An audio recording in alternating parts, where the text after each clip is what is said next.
तो आज हम नया टॉपिक चालू कर रहे हैं, दैट इज वेक्टर। ये पेज नंबर 1, टॉपिक का नाम है आपका वेक्टर। आज नया टॉपिक, बहुत इंपॉर्टेंट टॉपिक है भी, हाँ, वेक्टर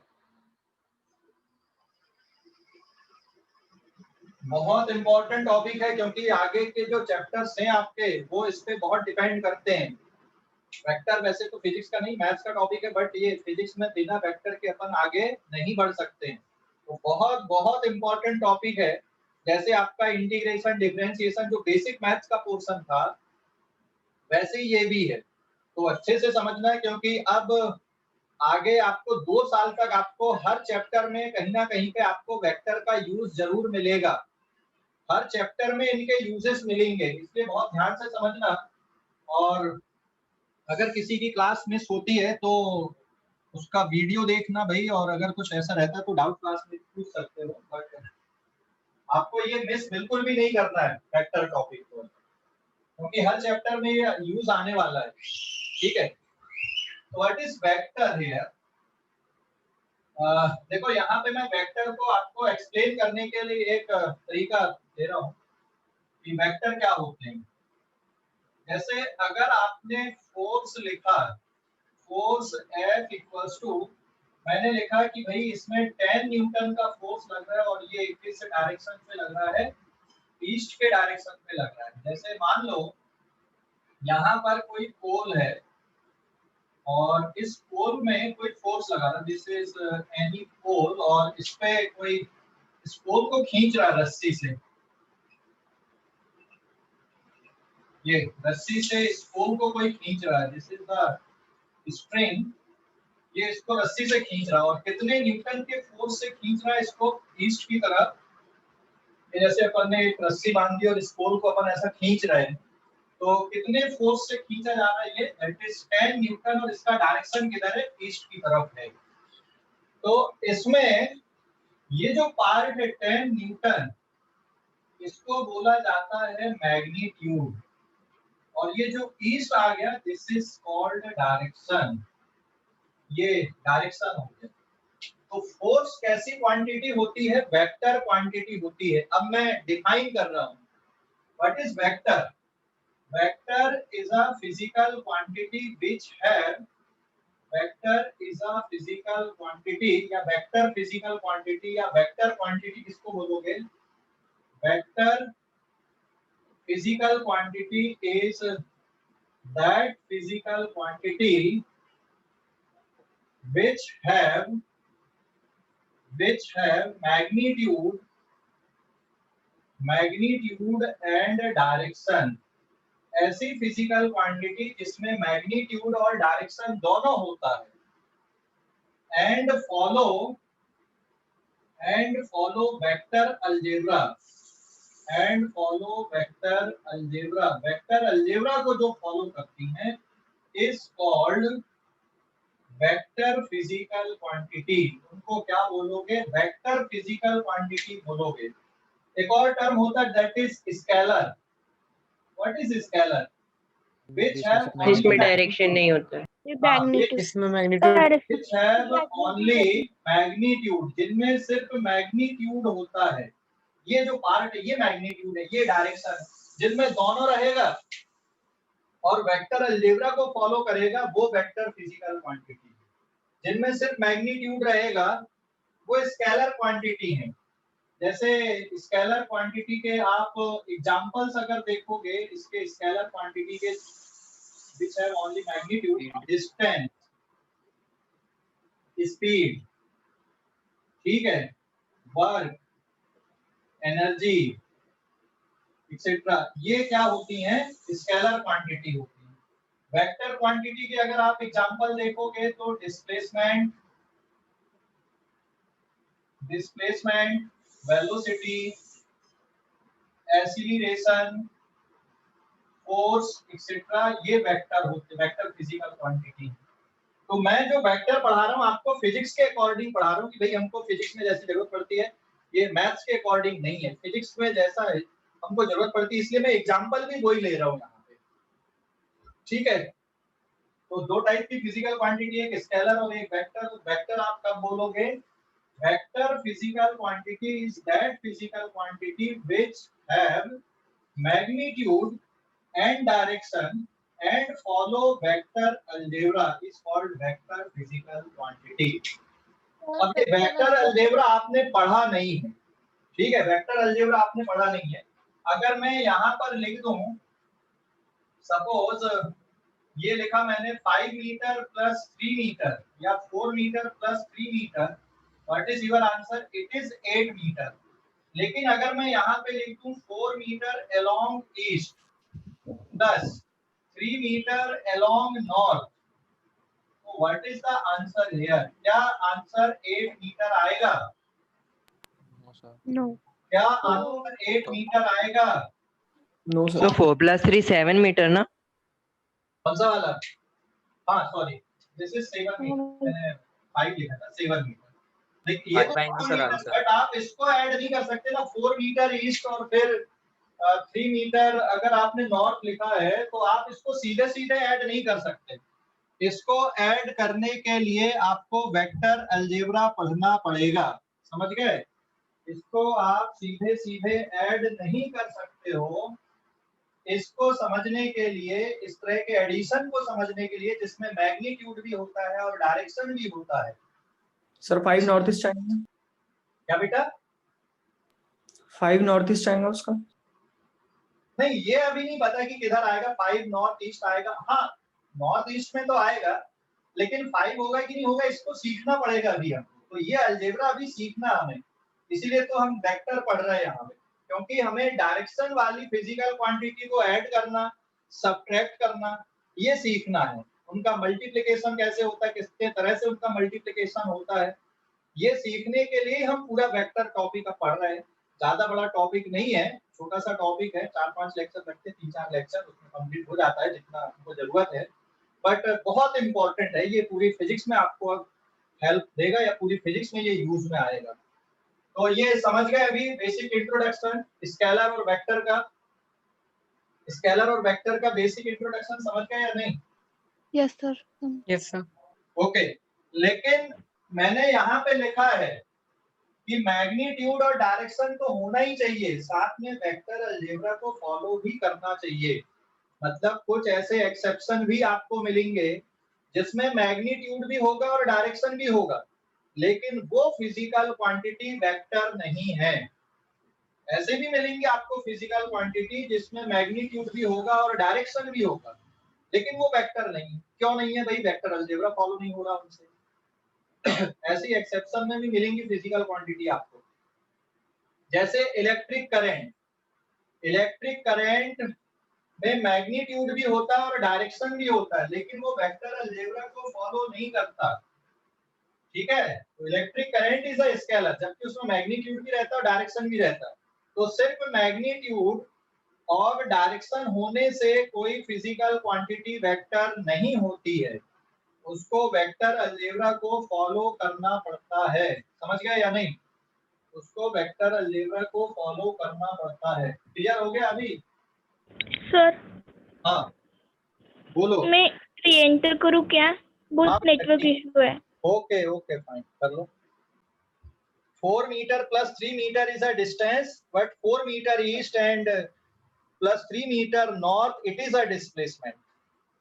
तो इसके लिए आपको अलग से अलजेब्रा सीखना पड़ेगा अभी। तो वो अलजेब्रा कैसे है हम उस पे आने वाले हैं अभी। इस पेज का स्क्रीनशॉट ले लो जल्दी से। This is the introduction, vector quantity के बारे में, स्केलर क्वांटिटी के बारे में।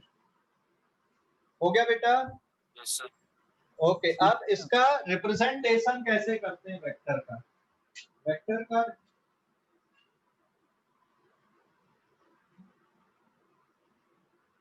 ना, वेक्टर का रिप्रेजेंटेशन कैसा, कैसे लिखना है वेक्टर को?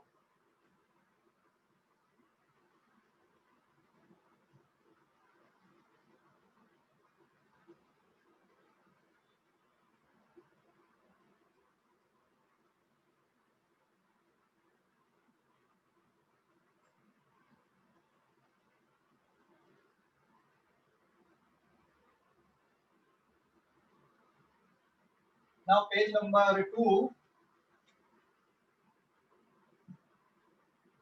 पेज नंबर 2 देखो अभी ना, रिप्रेजेंटेशन ऑफ वेक्टर।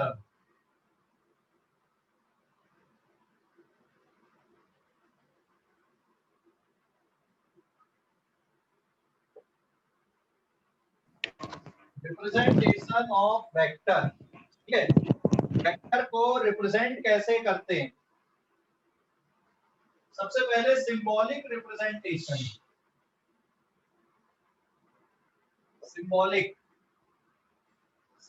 रिप्रेजेंटेशन, जैसे ये f लिखे अपन ने, f के ऊपर वेक्टर लगा दिए, a लिख दिए, स्मॉल a लिख दिए, स्मॉल b लिख दिए, pq वेक्टर लिख दिए, ab वेक्टर लिख दिए, एक्सेट्रा। तो ये वेक्टर का रिप्रेजेंटेशन होता है। जैसे ये लिखा हुआ है, इसको क्या पढ़ोगे? दिस इज वेक्टर f, ऐसा पढ़ोगे, रीड ऐसे करते हैं, लिखते हैं ऐसे, this is read as vector f, vector a, vector b, vector pq, vector ab, etcetera. तो ये सिंबॉलिक रिप्रेजेंटेशन होता है, समझ गए, वेक्टर का। और एक होता है ग्राफिकल रिप्रेजेंटेशन, एक होता है ग्राफिकल रिप्रेजेंटेशन। तो ये ग्राफिकल रिप्रेजेंटेशन क्या है? ग्राफिकल रिप्रेजेंटेशन का मतलब this is the directed line segment. ये कोई डायरेक्टेड लाइन सेगमेंट होती है, जैसे ए से लेकर बी तक है, ये ए से लेकर बी तक एक डायरेक्टेड लाइन सेगमेंट है, इसको बोला जाता है टेल, और इसको बोला जाता है हेड, या फिर इसको बोला जाएगा इनिशियल पॉइंट, इसको इनिशियल पॉइंट भी कहते हैं, और इसको क्या बोलोगे? टर्मिनस पॉइंट भी कहते हैं, इसको टर्मिनस पॉइंट, ठीक है, initial point and terminus point. तो directed line segment graphically vector को रिप्रेजेंट किया जाता है। जैसे यहाँ पे देखो, एक एग्जांपल से आप लोग समझोगे, let displacement s vector is equals to 10 meter and it is 37 degree from north, from east to north, from east to north, जैसे ये है ना, या ओपी वेक्टर लिख दिया मैंने, OP vector is equals to 10 meter 37 degree from east to north. तो आपको इसको ग्राफ में कैसे ड्रॉ करना है? तो आपको ग्राफ में कैसे ड्रॉ करना है? इधर पे आप ईस्ट ले लोगे, इधर पे आपने नॉर्थ ले लिया, इधर पे आपका वेस्ट हो गया, इधर पे आपका हो गया साउथ। अब 10 मीटर 37 डिग्री, तो यहाँ से आप चालू कर दो, दिस इज O, और ये एक डायरेक्टेड लाइन सेगमेंट आपने बना दिया, और ये एंगल ईस्ट से 37 डिग्री का हो गया, समझ गए? तो यहाँ पे आपको स्केल भी लेनी पड़ेगी। स्केल का मतलब कैन आई रीएंटर? क्या बेटा? सर रीएंटर करूं? हाँ कर सर लो। रीएंटर करूं? मेरा बहुत ब्लर हो रहा है। ओके, स्केल आप लोगे, स्केल में आपने मान लिया कि 2 सेंटीमीटर या 1 centimeter is equals to, suppose कितना ले लिया आपने? 5 न्यूटन ले लिया। 1 centimeter is equals to 5 meter, ये स्केल है। आपने ज्योग्राफी में पढ़ा होगा ना, ज्योग्राफी में जब नक्शे आते हैं, है ना, ग्राफ आते हैं, उसमें स्केल लिखी रहती कि नहीं? Hello, Yes, sir. हाँ, ज्योग्राफी में Yes, sir. लिखा रहता है कितना डिस्टेंस इतना होता है। तो जैसे ये 10 मीटर है या फिर 10 न्यूटन अगर मैं लिख दूं यहाँ पर, तो फिर आपकी जो स्केल है वो इस तरह से बन जाएगी यहाँ पर, 1 centimeter is equal to 5 newton है, मतलब कितना डिस्टेंस? 1 सेंटीमीटर, इतना 1, और ये 1 सेंटीमीटर आपका 5 न्यूटन है, मतलब ये 10 न्यूटन के बराबर हो गया। तो इसकी जो लेंथ होती है, डायरेक्टेड लाइन सेगमेंट की जो लेंथ है, ठीक है, डायरेक्टेड लाइन सेगमेंट की जो लेंथ होती है वो वेक्टर का मैग्नीट्यूड होता है। ये जो लेंथ है यहाँ पर की, length of directed line segment, ये जो लेंथ है, तो लेंथ L, सर आपने हेड के नीचे क्या लिखा है? Length L is proportional to magnitude. हाँ, ये स्केल लिखा हूं बेटा मैंने, स्केल मतलब यहाँ पे जब आप ग्राफ में ड्रॉ करोगे, अरे सर बी के नीचे, सब दूसरे वाले में, ग्राफिकल रिप्रेजेंटेशन में। हाँ ग्राफिकल रिप्रेजेंटेशन में हेड के नीचे क्या लिखा है? हेडिंग नहीं है, हेड हेड सिर्फ हेड या टर्मिनस पॉइंट, टर्मिनस पॉइंट, हाँ वही टर्मिनल पूछ रहा पॉइंट बोलोगे, ठीक है, टर्मिनस पॉइंट या टर्मिनल पॉइंट। तो जो यस लेंथ होती है एरो की, length of directed line segment, ये जो लेंथ है आपकी, ये लेंथ किसके प्रोपोर्शनल होता है? मैग्नीट्यूड के प्रोपोर्शनल होता है। Not equals to magnitude but proportional to magnitude. जैसे यहाँ पर ये जो लेंथ है, इसको आपने 2 सेंटीमीटर की लेंथ को आपने 10 न्यूटन माना है, स्केल आपने इस तरह से लिया, तो ग्राफिकली ऐसे बनाओगे तो ये हो गया इसका हेड टेल, और यहाँ पे क्या बन गया? इसका हेड बन गया। समझ गए? अब चाहो तो आप यहाँ पे लिख दो this is equals to 10 newton, आप ऐसा लिख सकते हो। ये ओपी वेक्टर है, इसका मैग्नीट्यूड कितना है यहाँ पर? 10 न्यूटन इसका मैग्नीट्यूड है। तो वर्डिंग में ऐसे लिखा जाएगा और ग्राफिकली ऐसे ड्रॉ किया जाएगा। तो आप वर्डिंग में ऐसा लिखोगे वेक्टर को, और ग्राफ में ऐसा बनाओगे। समझ गए या नहीं? समझ गए या नहीं? Yes sir. Yes sir. कोई डाउट अभी इस पे? कोई डाउट किसी को? 1 centimeter is equal to 1 newton. हाँ एक्सप्लेन कर दो। क्या बेटा? स्क्रीनशॉट लो इस पेज का और आगे देखो। अभी एक और क्वेश्चन अपन लेते हैं तो आपको और समझ में आएगा ये ग्राफिकल कैसे ड्रॉ करना है। आप ध्यान से समझना, पेज नंबर 3 पे आ रहा है अपन। अब एक एग्जांपल लेके समझते हैं इसको।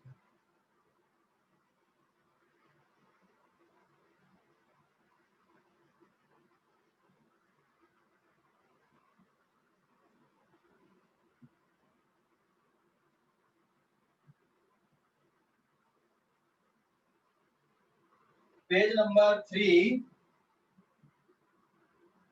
ठीक है, पेज नंबर 3 देखो। अभी एक और एग्जांपल लेते हैं हम। Draw the vector F1 equals to 10 newton 37 degree east of north,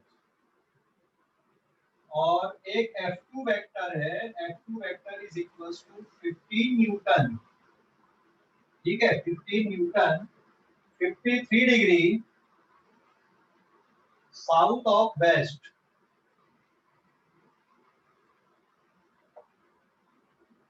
south of west on a same graph में ड्रॉ करना है। एंड कॉमन इनिशियल पॉइंट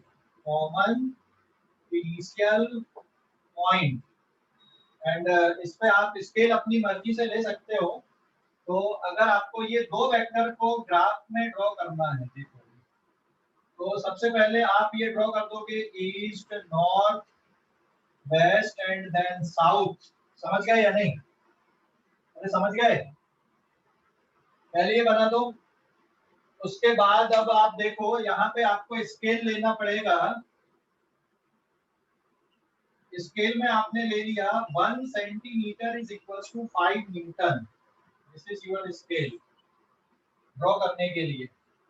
और अब आपको पहले F1 देखना है। तो इसका मतलब क्या हुआ? ईस्ट ऑफ नॉर्थ का मतलब क्या है? ध्यान देना, ईस्ट ऑफ नॉर्थ अगर लिखा है तो इसका मतलब होता है नॉर्थ से ईस्ट की तरफ, नॉर्थ ऑफ ईस्ट, ये इसका मतलब है ना। तो 10 न्यूटन मतलब आपको 2 सेंटीमीटर लेना पड़ेगा। और यहाँ पे ये भी बोला है have same and have common initial point. तो ये दोनों के इनिशियल पॉइंट यहाँ पर हो जाएंगे, दोनों के। और पहले आपको 10 न्यूटन मतलब 2 सेंटीमीटर यहाँ पे ड्रॉ करना पड़ेगा पहले। तो ये आपने 30 ईस्ट ऑफ नॉर्थ मतलब नॉर्थ से ईस्ट की तरफ 53 डिग्री 37 डिग्री चाहिए।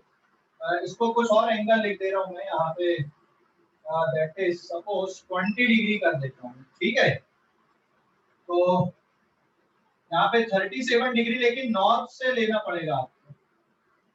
ये दिस इज 37 डिग्री और ये वाला वेक्टर आपका बन गया कौन सा? F1, ये F1 आपने ड्रॉ कर दिए, समझ गए। अब आपको 15 न्यूटन का चाहिए 20 डिग्री पे, साउथ ऑफ वेस्ट। तो साउथ ऑफ वेस्ट का मतलब क्या हुआ, वेस्ट से साउथ की तरफ आपको देखना है। तो वेस्ट ये है और साउथ उधर है, तो अब आपको यहाँ पर दूसरा वाला है। अब ये 15 न्यूटन का है, तो इससे लेंथ आपको कितनी लेना पड़ेगा, थोड़ी ज्यादा लेना पड़ेगा ड्रॉ करने के लिए। तो ये 1 सेंटीमीटर, ये 1 2 और ये 3, तो आपको कुछ इस तरह से ड्रॉ करना पड़ेगा। और यहाँ पर एंगल कितने डिग्री का है, 20 डिग्री का। So this is vector F2। अभी समझ गए या नहीं? अरे भाई समझ गए? हेलो, समझ गए सर। F1 का मैग्नीट्यूड 10 न्यूटन है, डायरेक्शन यहाँ पे दिख रहा है। F2 का मैग्नीट्यूड कितने न्यूटन, 15 न्यूटन। तो जब आप ड्रॉ करो तो ये 10 के जैसे लगना चाहिए और ये 15 के जैसे लगना चाहिए। ये देखो, नहीं तो कुछ बच्चे क्या करते हैं, इसकी लेंथ और इसकी स्क्रीन लेंथ। ब्लैक हो गई। अरे यार ठीक है, दोबारा री एंटर कर ले बेटा। ये लगना चाहिए कि ये कितने न्यूटन का है, 10 न्यूटन का है, और ये लगना चाहिए कि कितने न्यूटन का है, 15 न्यूटन का है। तो ये वैसे लगने चाहिए आपको, ये 10 न्यूटन के जैसा दिख रहा है, ये 15 न्यूटन के जैसा दिख रहा है। समझ गए? समझ गए या सर नहीं? तो अपने को स्केल में मेजर लेना पड़ेगा। हाँ, इसलिए तो मैंने स्केल लिख दिया ना। वैसे धीरे धीरे जब हम प्रैक्टिस में आने लगते हैं ना, तो आपको हर बार स्केल लेने की जरूरत नहीं पड़ती या लिखने की जरूरत नहीं पड़ती। तो ये लगना चाहिए, यहाँ पर ये लगना चाहिए कि 10 जैसा दिख रहा है और ये लगना चाहिए कि 15 जैसा दिख रहा है। अब कुछ बच्चे क्या करते हैं, इसमें इसकी लेंथ और इसकी लेंथ बराबर लिख दिए, लेकिन भाई मैग्नीट्यूड तो अलग अलग दिख रहा है ना यहाँ पे। तो जब आप ग्राफ में भी ड्रॉ करो तो वो लगे। समझ गए या नहीं? अगर मान लो मैं यहाँ पर दो बच्चे हैं और उन दोनों बच्चों को मैं यहाँ पे रिप्रेजेंट कर रहा हूँ, ये एक रिप्रेजेंट कर दिया, ये भी ये रिप्रेजेंट कर दिया। पहले वाले की हाइट मान लो 150 सेंटीमीटर है और दूसरे वाले की हाइट मान लो 160 सेंटीमीटर है। तो क्या दोनों की हाइट ऐसी बनाओगे कि इसको थोड़ा सा ज्यादा बड़ा बनाओगे? ज्यादा बड़ा।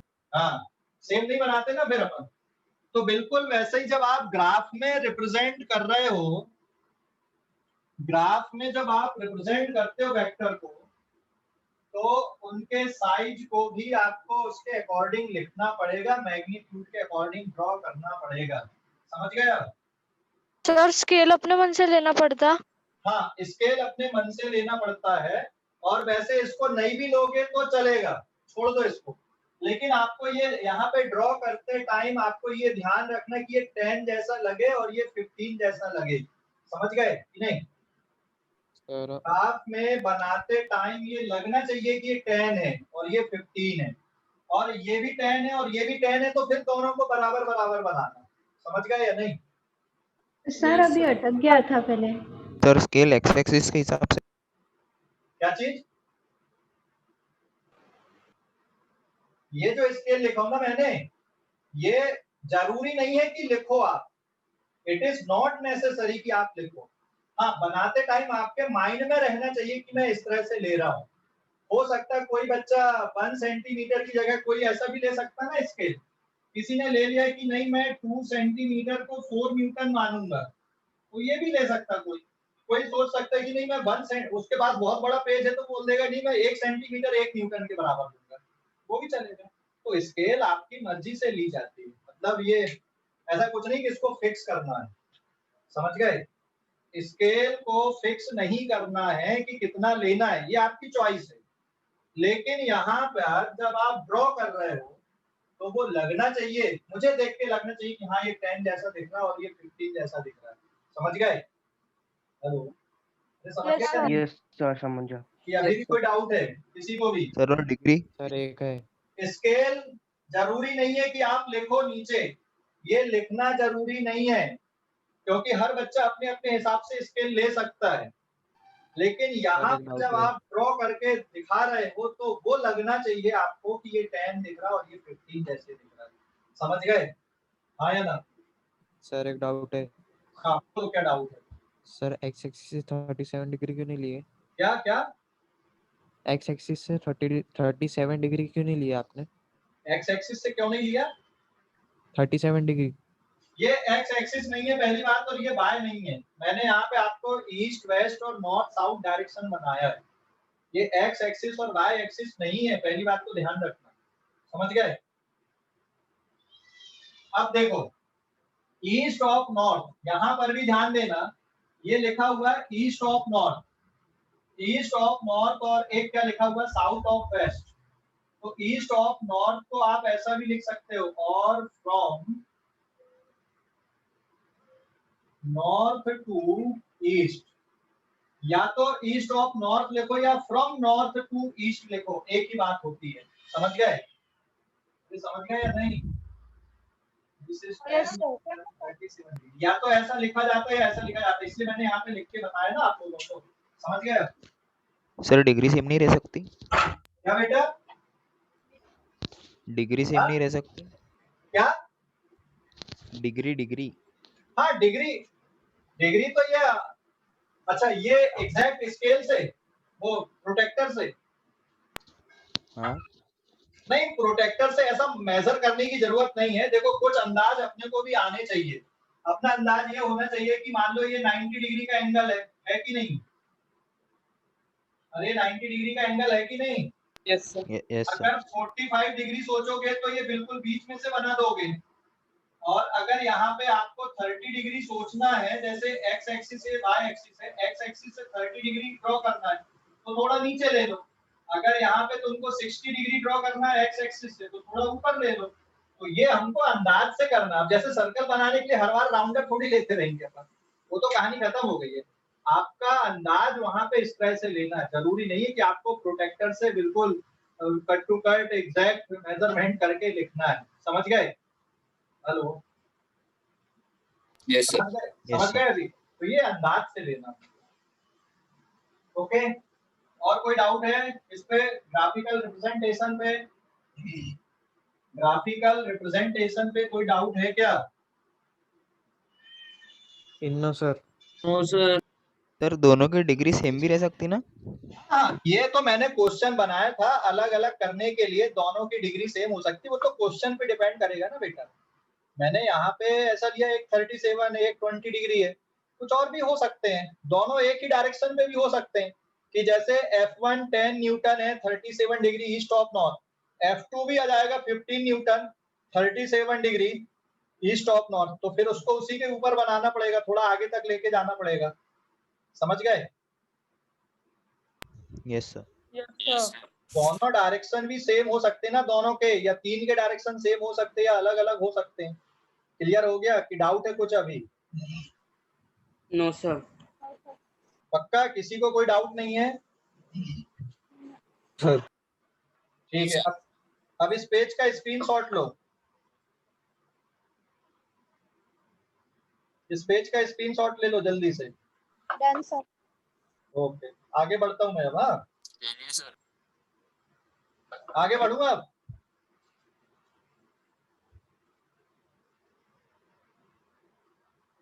सर नेक्स्ट पेज नंबर 4 पे आते हैं ना।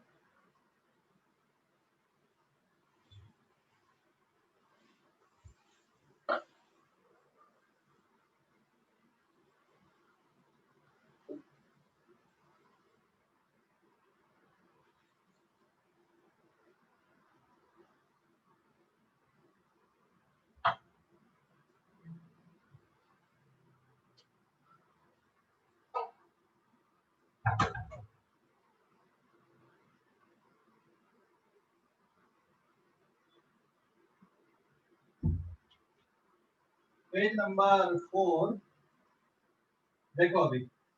अब हम देख रहे हैं यहाँ पे angle between two vector. Next heading, angle between two vector.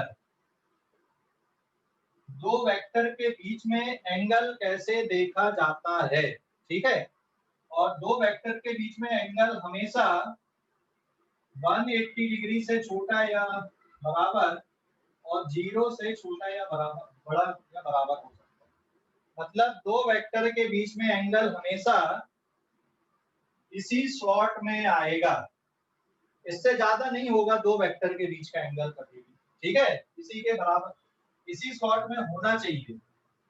अब दो वेक्टर के बीच में एंगल देखने के लिए आपको या तो दोनों के टेल टेल मिलने चाहिए, या तो दोनों के टेल टेल मिले, जैसे ये वेक्टर ए हो गया O and this is P, और ये वेक्टर हो गया आपका B O से Q तक।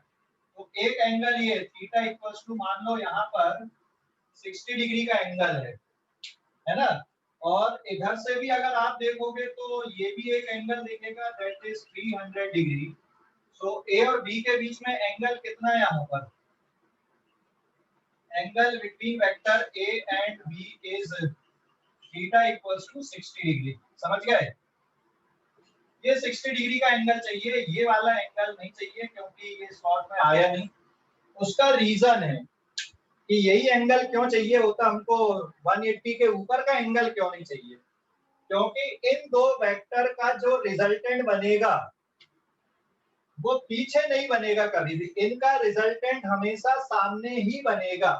रिजल्टेंट मतलब दोनों को सम करोगे तो, ठीक है, इनका रिजल्टेंट हमेशा इधर ही इसके बीच में कहीं आएगा, ये कभी भी इधर नहीं आएगा, इसलिए एंगल इस तरह से देखना।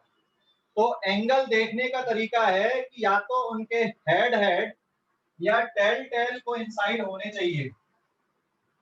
Theta is always taken either here head head और टेल टेल विल को इनसाइड, या तो हेड हेड या फिर टेल टेल को इनसाइड होने चाहिए, तभी आप एंगल देखोगे। तो यहाँ पे दोनों की टेल को इनसाइड थी, और या तो फिर दोनों के हेड को इनसाइड होने चाहिए, ये इस तरह से।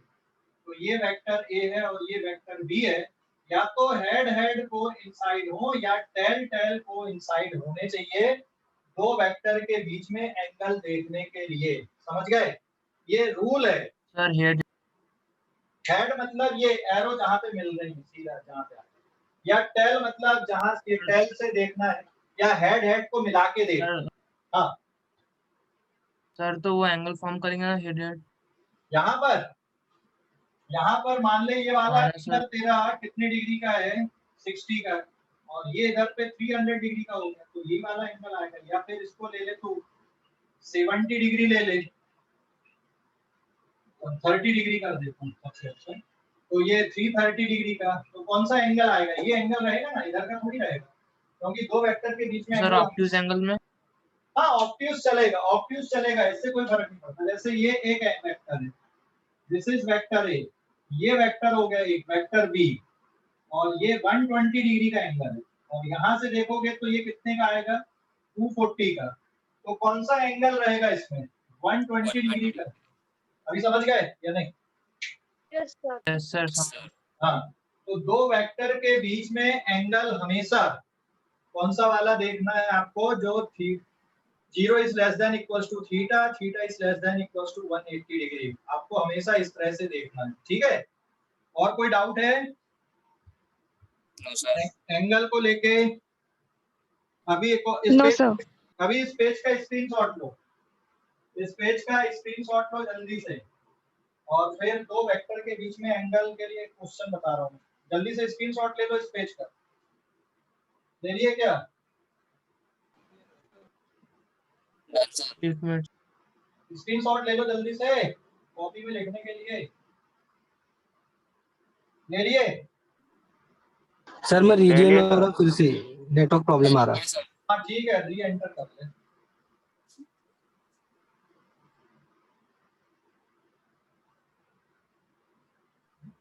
हो गया क्या? ले लिए स्क्रीनशॉट इस पेज का?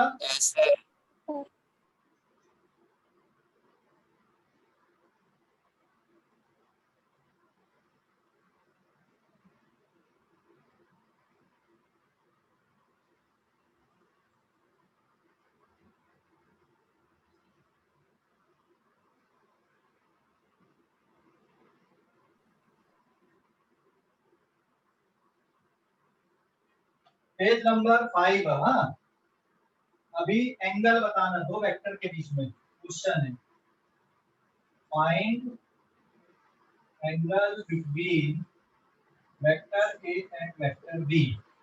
तो वेक्टर ए ये दिया हुआ है इस तरह से, और ये दिया हुआ वेक्टर बी, और ये एंगल है 120 डिग्री का। तो ए और बी के बीच का एंगल कितना होगा? What is the answer here? Conceptual question हो गया। ना तो हेड हेड मिल रहा है इनके और ना ही टेल टेल मिल रहा है ना। 0 हेड हेड और टेल टेल मिल रहा है क्या? सर 0 होगा। Sir 60 degree. 60 डिग्री होगा।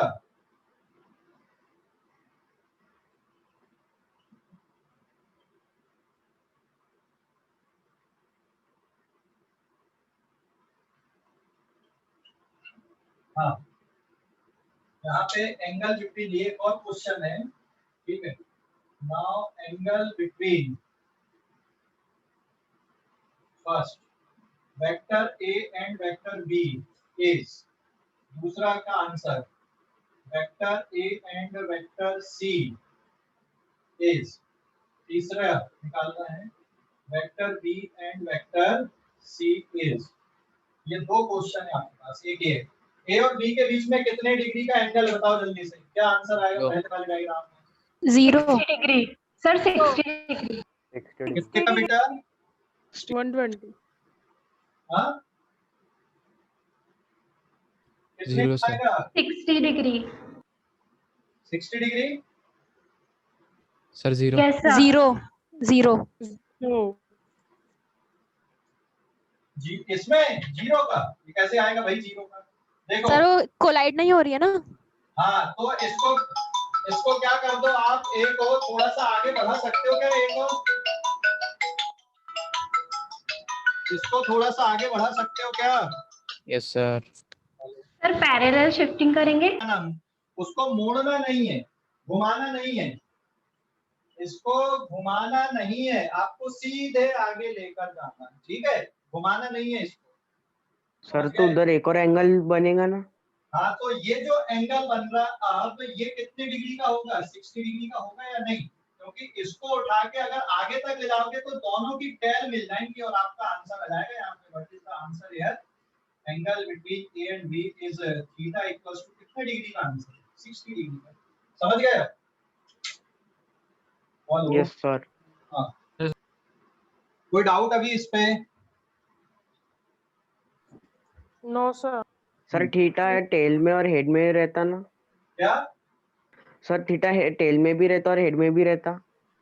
थीटा, हाँ, टेल से भी देख सकते हो, हेड से। आपने अभी ए को आगे बढ़ाए थे, आप बी को भी पीछे खींच सकते हो, बी को भी पीछे खींच सकते हो, ऐसा। समझ गए? तो ये बी को भी आप पीछे खींच के देख सकते हो, तब भी एंगल 60 डिग्री का बनेगा, है ना? समझ गए या नहीं? यस सर समझ गए। हाँ, तो यहाँ से भी 60 डिग्री का बनेगा और इधर से भी बनेगा, ये कहीं से भी देख लो आप।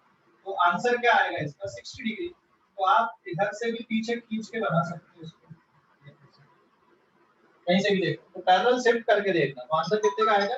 60 डिग्री। तो इमेजिन हेलो, हाँ बोलो। सर वो इमेजिनरी रहेगा ना। क्या? Hello, imaginary. हाँ इमेजिनरी। इसको उठा के यहाँ नहीं रखे हो आपने, इसको सिर्फ इमेजिनरी यहाँ पे सोचा है कि यहाँ तक अगर जाएगा तो ऐसा होगा, ठीक है? समझ गए या नहीं? Yes sir. हाँ, अब यहाँ पे यस सर। ए और बी के बीच में कितने डिग्री का एंगल दिख रहा है? ए और बी के बीच में 90। Yes, it is equals to 90 degree. A और सी 150। 150। इसको आगे तक बढ़ाना पड़ेगा आपको, तब दोनों की टेल टेल। तो ये आंसर कितना आएगा? 150। ये 30 डिग्री नहीं है, ए और सी के बीच में 150 का एंगल है, और बी और सी के बीच में कितने का है? 60। 60 डिग्री का है। समझ गए? 150। समझ गए? दो वेक्टर के बीच में एंगल निकालने का Yes, तरीका sir. समझ गए? Yes sir. कोई डाउट? No sir. ठीक है बस। सर इसका कुछ डाउट है तो डाउट सर, क्लास में पूछेंगे। हाँ अभी डाउट क्लास में पूछ लेना, किसी बताएगा। तो टेस्ट में काफी और जो फाउंडेशन 5 वाले बच्चे हैं वो कल, सर ये टेस्ट में आने वाला है? हाँ ये टेस्ट में नहीं आएगा, टेस्ट में तो कल तक का ही आएगा, ठीक है। ये टेस्ट में नहीं आएगा, टेस्ट में कल तक का ही आएगा। ओके सर टेस्ट में पासिंग मार्क्स कितने रहेंगे? वो सब कल बता दूंगा ना, फाउंडेशन 5 वाले हो ना तुम लोग, कल बता दूंगा। सर टेस्ट में कौन सा चैप्टर रहेगा? Motion along straight line, motion along straight line जिसमें काइनेमैटिक्स इक्वेशन है वो सब है ना पूरा। Motion under gravity, relative motion. Preparation. हाँ कल प्रिपरेशन लीव रहेगी। सर सर सिर्फ जा फिजिक्स सकते और केमिस्ट्री चाहिए ना? हाँ बेटा कल नहीं फिजिक्स केमिस्ट्री बायोलॉजी रहेगा ना, तीनों सब्जेक्ट के फिजिक्स केमिस्ट्री मैथ सभी सब्जेक्ट का टेस्ट है कंबाइंड। सर कितने घंटे के रहेंगे फिर टेस्ट? क्या? हेलो कितने घंटे के रहेंगे सर, कितने आवर्स? अरे तुम्हारा 3rd बैच है ना स्वयं, मैंने क्या बोला बेटा 5th बैच वालों को कल अपन टाइम लिए ना तुम्हारे लिए, कल पूरा डिस्कशन रहेगा ना इस पे। Okay sir okay. ओके कल बताऊंगा ना तुम लोग। ओके बेटा thank bye. You sir, bye sir. Thank you sir, bye.